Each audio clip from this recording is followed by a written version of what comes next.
Hey everyone, Chris here with more stories in cardboard. Tonight we're going to continue our set spotlight with the 1956 Topps football set. It's been a little while since we've done this, and so the next probably two videos after this, we're going to continue looking at this set.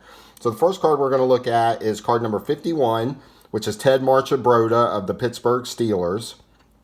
This was the only year that he was a starter at quarterback in the NFL, and he had a not very good 4-7 record for the Steelers that year. He's probably best remembered for his time in coaching. His first stint in coaching was as an assistant with the Redskins in 1961, and then he joined the Rams with George Allen in his first season as head coach for the Los Angeles Rams. He then went with Allen to the Redskins in 1971 when Allen got the head coaching job there.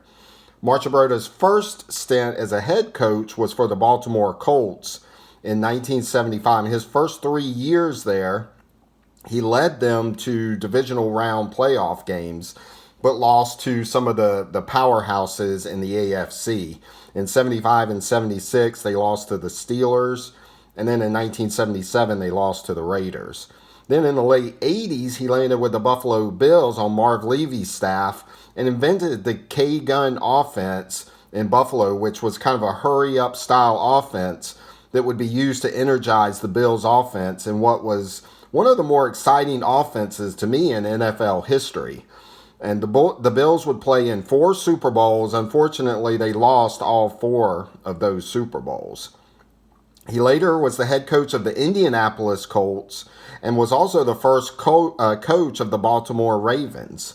He also gave Bill Belichick his first job in the NFL, hiring a young Belichick when he was only 22 years old. The next card we are going to look at is card number 52, which is Adrian Burk of the Philadelphia Eagles. Now, as I mentioned in one of my more recent videos, the Immaculate Reception video, Adrian Burk was the backfield judge in that famous playoff game between the Steelers and the Raiders in 1972.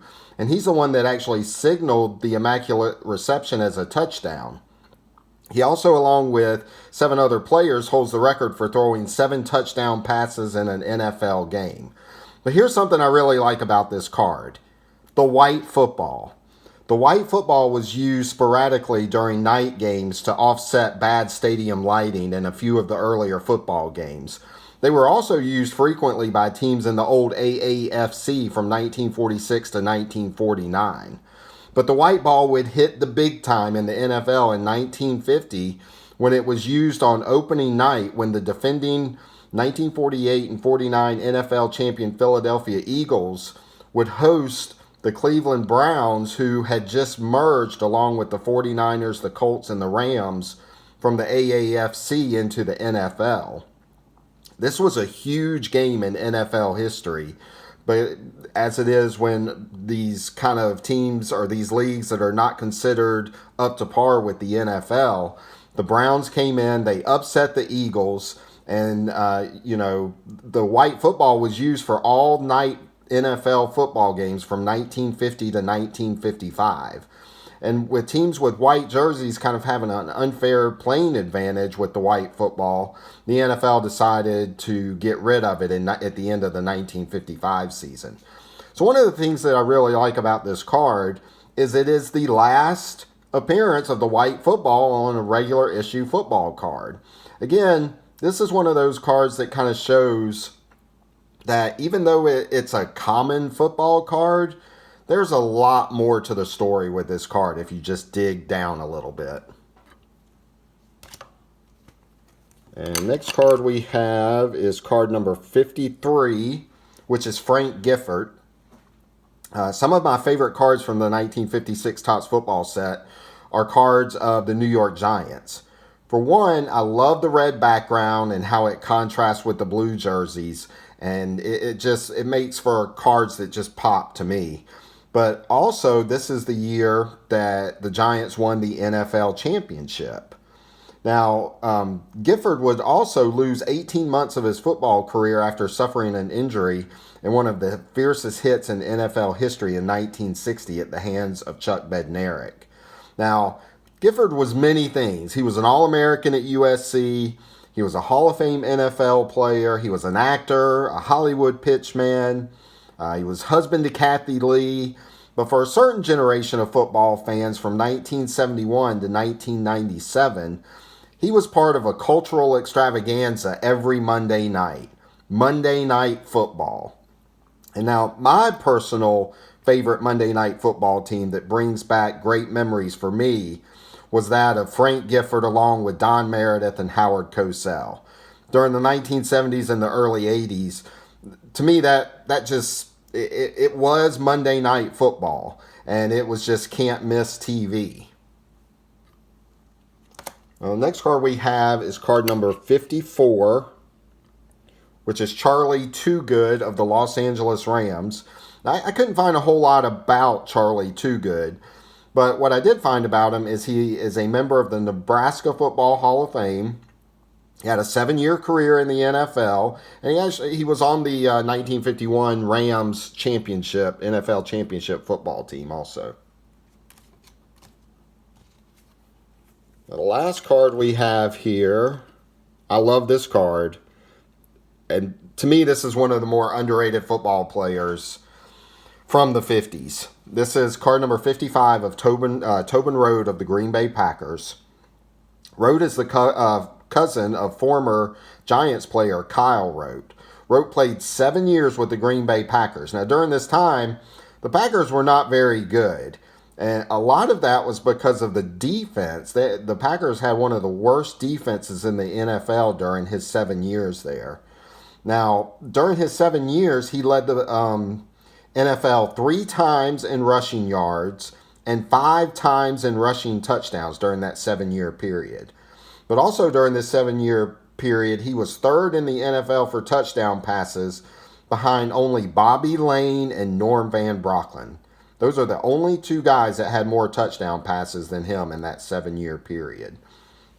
Now, the Packers were really bad in 1956. They finished 4-8, but to me, it really wasn't the fault of Rote. Again, it was more the defense, and also their offense was not all that great beyond him. They did have Billy Houghton, but had a couple of other pieces. But anyway, among quarterbacks that year in 1956, he led the league in pass completions, pass attempts, passing yards, passing touchdowns, rushing yards, and rushing touchdowns.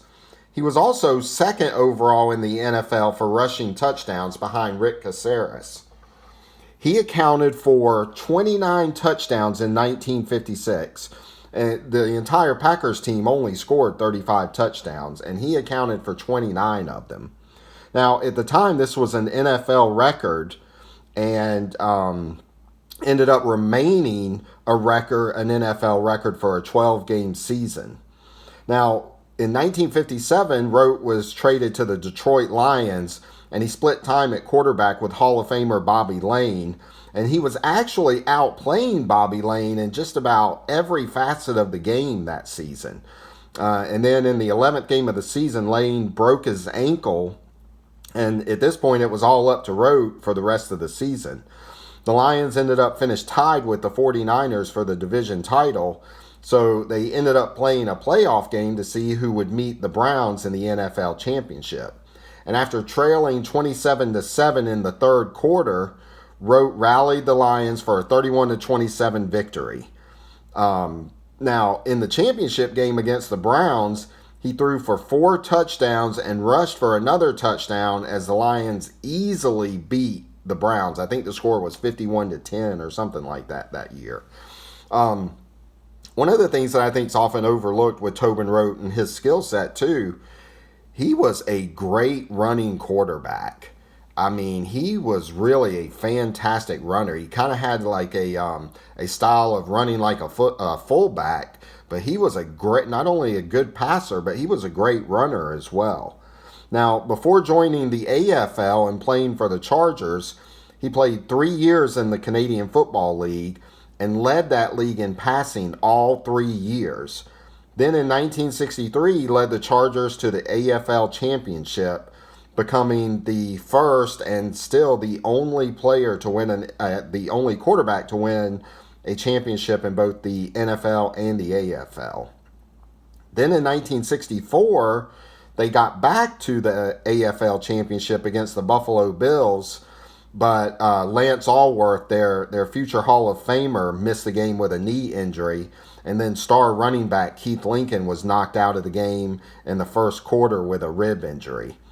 Again, Rote is the only quarterback to win a championship in both the NFL and AFL. Me personally, I believe the guy belongs in the Hall of Fame. Just what he was able to do, and I think one of the things that really hurts him beyond playing for really bad Packers teams in the 50s was his 3 years in the Canadian Football League, which is really unfortunate because the Hall of Fame is the Pro Football Hall of Fame, not just the NFL Hall of Fame. Anyway, that's my case for Tobin Rote. I hope you enjoyed looking at these 5 cards, digging in a little bit deeper. And I appreciate you watching, and we will see you next time.